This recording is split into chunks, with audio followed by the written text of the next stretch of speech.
Baik, Assalamualaikum warahmatullahi wabarakatuh. Selamat pagi, selamat siang, ya, selamat malam dimanapun para mahasiswa, ya, Sekolah Tinggi Ilmu Hukum, IBLAM School of Law berada. Ya, kita akan lanjutkan pembahasan tentang hukum internasional. Sekarang kita akan bahas tentang pembahasan yang sangat penting tentang hukum internasional dan kedaulatan negara. Ya, bagaimana hubungan, ya, ataupun pengaruh hukum internasional ke dalam kedaulatan negara. Ya, di sini nanti kita akan sampaikan, ya, pendapat-pendapat para pakar dan juga realitas-realitas fakta-fakta yang bisa kita pelajari di dalam membahas tentang hubungan antara hukum internasional dengan kedaulatan negara. Ya, jadi kita masuk ke bab baru. Ya, kemarin kita sudah bahas tentang kekuatan mengikat hukum internasional yang itu bersumber dari 3 teori, ya.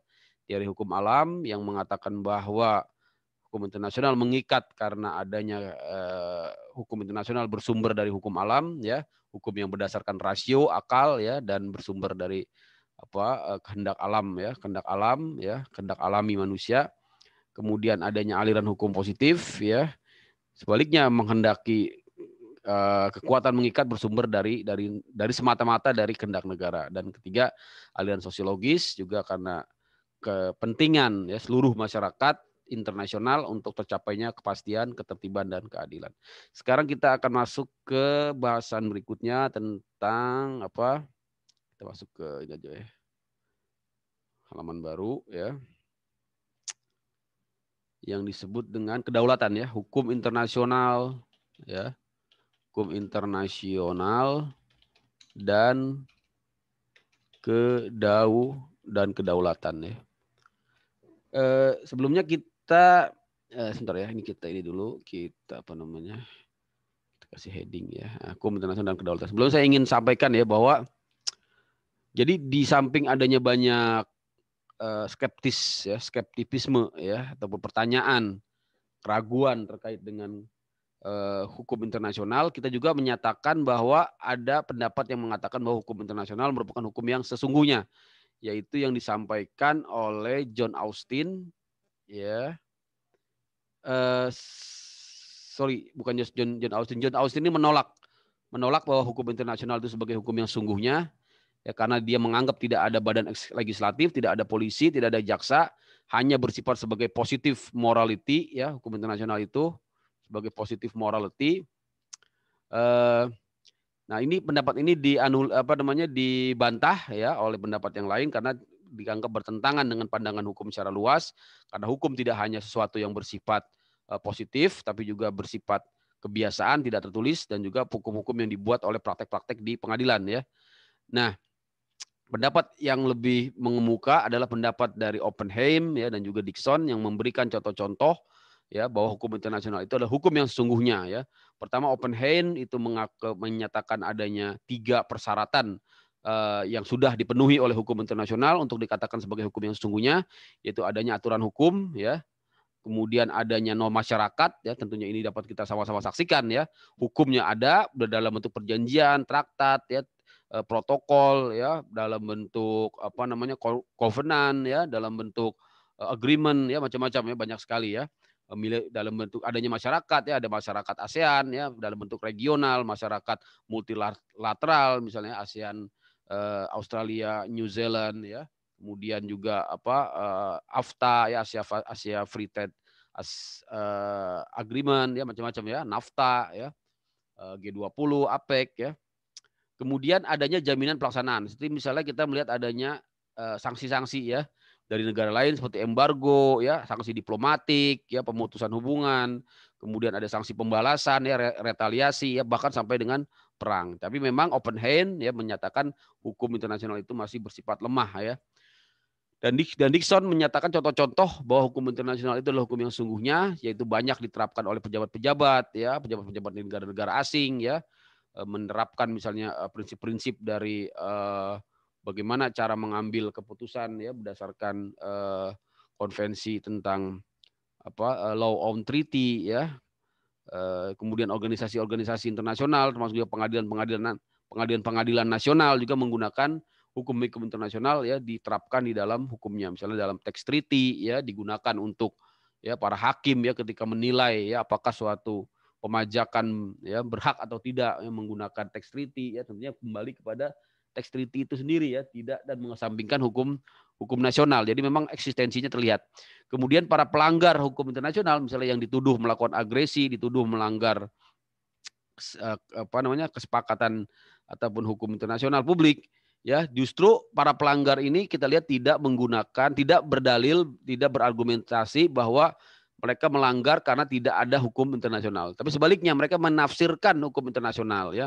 Misalnya ketika negara yang sekarang ini ya, ketika yang dulu misalnya Amerika menyerang Irak, dia mengatakan dalam rangka preemptive attack ya, dalam rangka serangan yang mencegah gitu ya, mencegah adanya serangan yang lebih besar ya. Padahal itu juga ya di banyak pihak mengatakan itu melanggar hukum internasional, tapi Amerika sendiri menyatakan dia justru sedang menegakkan hukum internasional. Begitu juga Rusia ya, ketika dia mencaplok ya, menganeksasi ya, mengambil wilayah Crimea di Ukraina ya. Nah, itu juga mengatakan kami tidak sedang melanggar hukum internasional, justru kami menegakkan hukum internasional kaitannya dengan hak asasi manusia, melindungi hak asasi manusia warga Crimea yang selama ini ya dianggap oleh Rusia dizolimi lah gitu ya, dilanggar hak asasinya ya, kemerdekaannya, sehingga mereka turun dalam rangka menegakkan hukum internasional itu ya. Yang berikutnya adanya pengadilan ya internasional juga gitu menjadi contoh yang dikemukakan oleh Dixon, dan berikutnya hukum internasional diterapkan dan diadaptasi ke dalam hukum nasional ya, itu juga menjadikan bukti ya, contoh bahwa hukum internasional itu merupakan hukum yang sesungguhnya, bukan hanya positif morality. Nah, kemudian kekuatan mengikatnya dari mana? Kemarin sudah kita bahas ya, dari hukum alam, hukum positif, dan dari aliran sosiologis. Yang sekarang tadi yang ingin kita bahas, hukum internasional dan kedaulatan negara. Nah, pertama harus kita pahami dulu ya, kita ulas lagi sedikit tentang kedaulatan ya. Kedaulatan itu apa sih ya? Kata-kata kedaulatan atau sovereignty ya, sovereignty ya. Jadi kita kenal dengan kata sovereignty. Saya tulis dulu ya. Sovereignty ya. Sovereignty ya. Jadi sovereignty ini ya teman-teman, sovereignty ya, benar ya. Ya. Atau kedaulatan dalam bahasa Inggris ya, dalam bahasa Prancisnya souverainet ya, dalam bahasa Italinya sovranus ya, berasal dari bahasa Latin sovranus yang artinya adalah supranus ya, tertinggi ya, teratas ya. Jadi menurut Bodin ya, ya kita lihat sovereignty menurut Bodin Bodin ini tokoh ilmu negara ya, tokoh ilmu negara yang sangat terkenal, mengeluarkan teori-teori kedaulatan. Dia menyatakan bahwa teori tentang kedaulatan adalah kekuasaan tertinggi dalam negara ya, kekuasaan tertinggi ya dalam negara itu ya teman-teman ya. Apa? Kekuasaan tertinggi dalam negara. Suara saya kedengeran ya? Saya tes dulu ya suara saya. Suka hilang ya. Tes. Sebentar. Tes. Oke, masih ada ya. Baik, suara masih ada. Terima kasih. Kita lanjut ya. Jadi untuk pengertian dari sovereignty ini yang menurut Bodin ya adalah kekuasaan tertinggi dalam negara ya.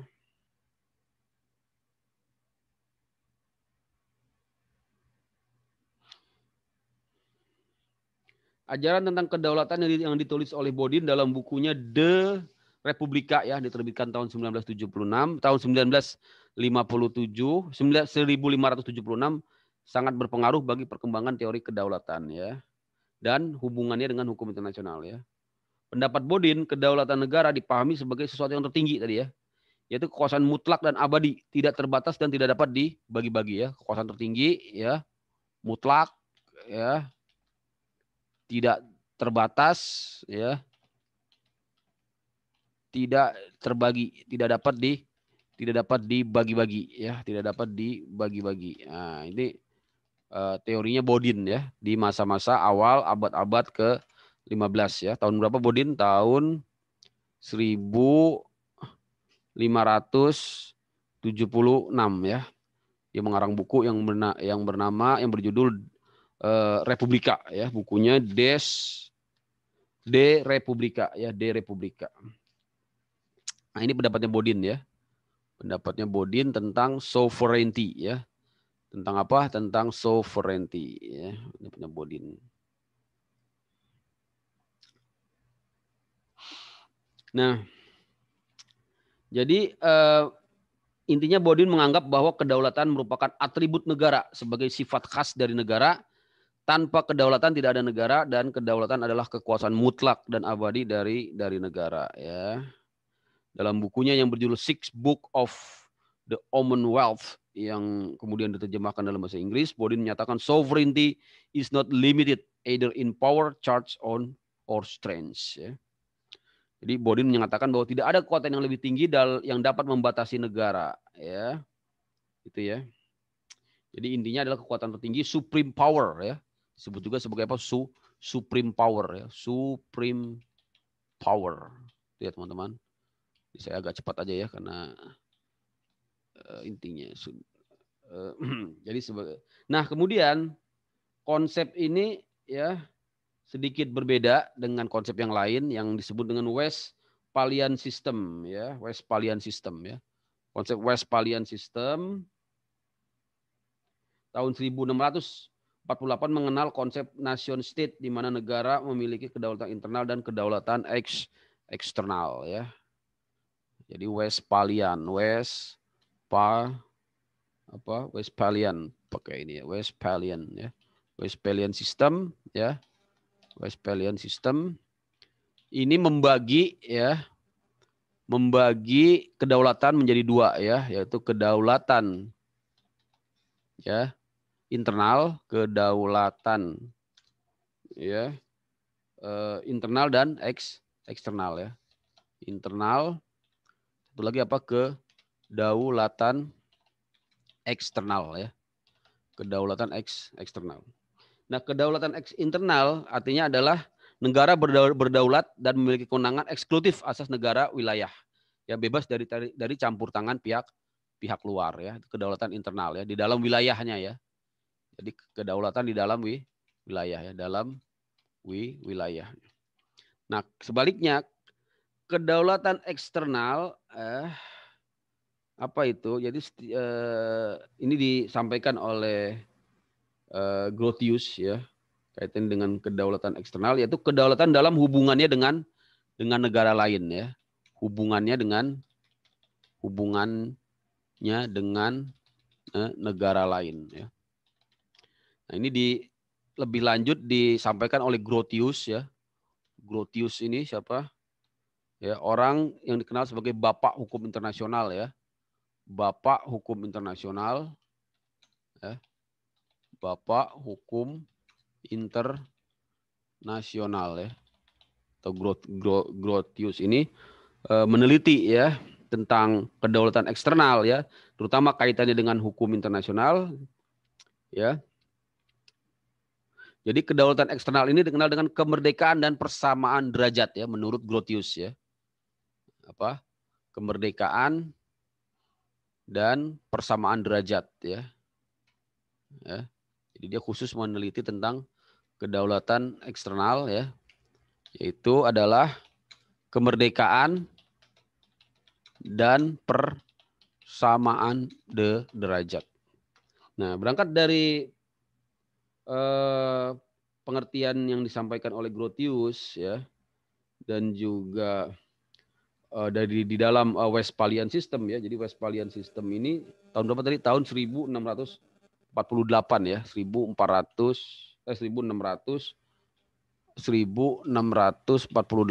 ya. Jadi dikenal dengan nation state ya, negara kebangsaan ya. Nah, di sini meskipun terdapat sifat perbedaan ya antara kedaulatan dalam versinya Westphalian ya, dan juga versinya Bodin ya. Secara eksternal, kedaulatan negara memiliki hak eksklusif untuk berperang ya untuk mempersonalitas hukum internasional yang memungkinkannya membuat kontrak dan mengikat dengan negara lain. Jadi kemerdekaan dan persamaan derajat ini melahirkan hak eksklusif ya. Hak eksklusif ya. Untuk apa? Ya. Untuk berperang. Termasuk juga hak eksklusif untuk mengikatkan diri dengan suatu perjanjian internasional ya. Untuk mengikatkan diri ya. Bahkan juga untuk perang ya. Jadi memang bersumber dari kedaulatan eksternal tadi ya. Nah, setelah perjanjian Westphalia ini ya di abad ke-18 mulai terjadi perubahan pandangan yang mendasar tentang sifat kedaulatan di mana ya dikenal pandangan yang membedakan antara kekuasaan dan kedaulatan mutlak dengan kedaulatan terbatas. Jadi di abad ke-18 ya. Di abad ke-18, sorry di sini ya, di abad ke-18 ya. Abad ke-18 ya. Di abad ke-18 itu dipisahkan tentang kedaulatan ya. Kedaulatan ya, kekuasaan ya. Dan kekuasaan ya. Jadi ada yang bersifat mutlak, ada yang bersifat terbatas ya. Kedaulatan atau kekuasaan terbatas ya. Jadi memang kedaulatan tidak lagi bersifat mutlak tapi bersifat terbatas ya, limited ya. Adanya limitation, pembatasan-pembatasan, apa dibatasi oleh apa? Dibatasi oleh kedaulatan negara lain dan hukum internasional ya. Dibatasi oleh apa? Ya, pertama ya, hukum negara lain ya. Hukum negara lain dan yang kedua hukum internasional. Itu ya teman-teman ya. Jadi memang perkembangan kekinian ya tidak lagi dikatakan bahwa kedaulatan itu bersifat mutlak tidak terbatas tapi dibatasi oleh hukum negara lain dan hukum internasional ya. Nah, itulah tiga ya hal yang berkembang terkait dengan kedaulatan dan kajiannya dan kaitan dengan hukum internasional ya. Perlu digarisbawahi bahwa sistem Westphalia melahirkan hubungan internasional yang didominasi oleh satu-satunya subjek yaitu negara. Di dalam hukum Westphalian sistem ini nation state sebagai satu-satunya subjek ya. Sebagai apa? Satu-satunya subjek. Jadi belum mengenal subjek individu ya maupun subjek-subjek organisasi di luar negara ya seperti yang ada di abad ke-18 ya. Jadi banyak dikritik sistem Westphalian itu ya yang mengatakan bahwa kekuasaan negara mutlak ya karena nanti pada kenyataannya ya negara banyak dibatasi kedaulatannya ya. Jadi misalnya ya Louis Henkin ya menyatakan antara lain bahwa negara-negara umumnya masih ada yang belum dapat menanggalkan kedaulatannya sebagai alasan untuk berperang ya. Jadi pemahaman tentang kedaulatan yang terlalu mutlak ini akan mengakibatkan peperangan karena banyak negara-negara yang terlalu tinggi ya memegang kedaulatannya ya sehingga mengakibatkan peperangan. Itu pendapatnya siapa? Pendapatnya Louis Henkin ya. Louis Henkin ya. Berpendapat bahwa banyak ya negara tidak bisa menanggalkan kedaulatannya ya sehingga terjadi peperangan ya. Banyak negara belum dapat ya menanggalkan ya kedaulatannya untuk alasan perang ya. Untuk apa? Untuk alasan perang ya, dengan alasan kedaulatan. Sehingga tidak heran apabila dalam dunia hukum internasional ya banyak sarjana-sarjana yang berpendapat bahwa kedaulatan negara merupakan penghalang bagi pertumbuhan masyarakat internasional. Jadi konteksnya memang ketika kita bicara hukum internasional ya tentunya harus ada pembatasan, otomatis akan ada pembatasan terhadap kedaulatan ya. Penggunaan kedaulatan yang berlebihan menurut Henkin sudah tidak tepat lagi ya. Excessive sovereignty ya. Henkin berpendapat bahwa kedaulatan negara sudah makin terbatas ya. It's time to bring sovereignty down to earth, to examine, analyze, reconceive the concept, cut it down to size, break out its normative content, repackage it, perhaps even rename it. Ya, di masa ini pengertian kedaulatan menjadi lebih sempit daya berlakunya karena hampir tidak ada lagi negara yang secara penuh menolak pembatasan terhadap kebebasan negaranya demi kepentingan masyarakat internasional. Terutama dengan adanya globalisasi, ya khususnya di bidang ekonomi, kita melihat banyak sekali negara-negara yang terikat dengan ketentuan WTO sehingga tidak lagi bebas leluasa ya mengatur ya perdagangan di negaranya, misalnya tentang tarif, ya biaya masuk, ya mereka sangat terikat dengan hukum-hukum yang dibuat oleh internasional.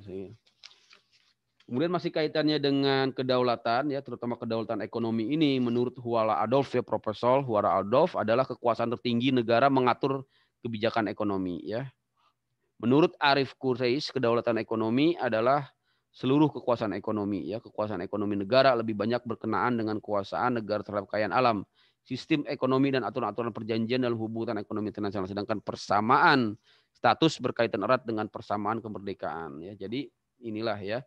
Jadi dikatakan bahwa kedaulatan itu adalah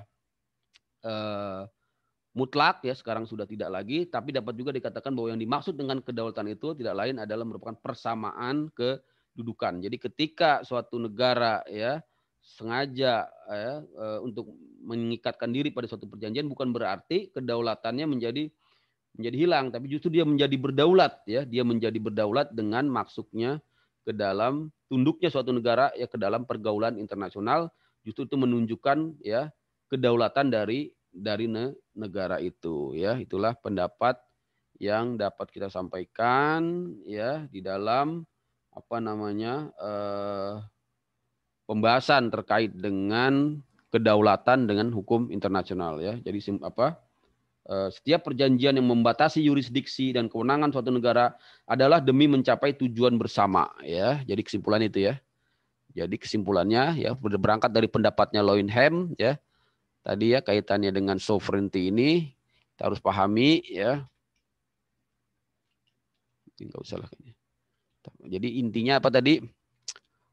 Intinya adalah ya pembatasan yurisdiksi dan kewenangan negara demi tujuan bersama ya, hukum internasional ya. Pembatasan agar tidak terjadi peperangan ya, agar tidak terjadi kekacauan ya, agar tidak terjadi apa namanya kekacauan di dalam hukum internasional ya. Pembatasan kewenangan ya, kewenangan ya merupakan apa? Merupakan ya demi ya untuk mencapai untuk tujuan bersama ya, untuk tujuan bersama. Itu ya teman-teman. Bahasan kita tentang hukum internasional dan kedaulatan saya kira cukup ya. Jadi semuanya itu untuk menciptakan ya hubungan hukum internasional yang baik, tentunya kedaulatan negara ya harus dibatasi ya dalam berbagai hal, dalam beberapa hal ya tentunya selama negara tersebut ya memiliki tentunya ya kesadaran ya untuk lebih mengedepankan kepentingan internasional daripada kepentingan wilayah negaranya. Terima kasih. Saya kira itu. Assalamualaikum warahmatullahi wabarakatuh. Sampai berjumpa kembali di pertemuan berikutnya. Jangan lupa di subscribe ya dan di like.